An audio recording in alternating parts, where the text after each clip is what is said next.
মজুতদারদের ব্যাপারে সরকার সজাগ রয়েছে। কৃষিমন্ত্রী অধ্যাপক ডক্টর আব্দুস শহীদ বলেছেন, অনেক সময় দেখা যায় সঠিক সময়ে বাজারে পণ্য সরবরাহ না আসার অজুহাতে কিছু ব্যবসায়ী পণ্যের দাম বাড়িয়ে দেয়। এরা সততার সঙ্গে ব্যবসা করতে চায় না, বেশি লাভ করতে চায়। শনিবার দুপুরে মৌলভীবাজার জেলা শিল্পকলা একাডেমি ভবনে জেলা প্রশাসন এবং তথ্য ও যোগাযোগ প্রযুক্তি অধিদপ্তরের যৌথ আয়োজনে নারীদের ল্যাপটপ বিতরণী অনুষ্ঠান শেষে সাংবাদিকদের এক প্রশ্নের জবাবে তিনি এই কথা বলেন। তিনি বলেন, যে দুর্নীতি করবে তাকে গ্রেফতার করার নির্দেশ দিয়েছেন প্রধানমন্ত্রী। এ সময় বিশেষ অতিথি ছিলেন মৌলভীবাজারের ৩ আসনের সংসদ সদস্য মোহাম্মদ জিল্লুর রহমান, পুলিশ সুপার মোহাম্মদ মঞ্জুর রহমান, তথ্য ও যোগাযোগ প্রযুক্তি বিভাগের উপসচিব তৌহিদ আহমদ সজল প্রমুখ।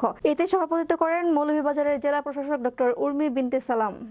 নারীর জন্য ঘরের বাইরে গিয়ে কাজ করা সমস্যা হয়ে দাঁড়ায়, কিন্তু তাদের যদি একটি ল্যাপটপ ও ইন্টারনেট সংযোগ থাকে তাহলে ঘরে বসেও তিনি বা তারা অনেক কাজ করতে পারেন। সেই ক্ষেত্রে নারীদের জন্য কমার্স, ই কমার্স ও ফ্রিল্যান্সিং হতে পারে কার্যকর আয়ের উৎস।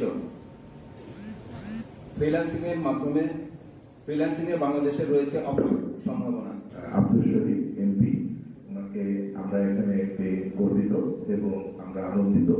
সেই সাথে আজকের অনুষ্ঠানের সভাপতি এবং উক্ত জেলার মাননীয় ডিসি মহোদয় ডক্টর উর্মি বিনতে সালাম, জেলা প্রশাসক মৌলভীবাজার, এবং উপস্থিত আছেন আমাদের এখানে বিশেষ অতিথি হিসেবে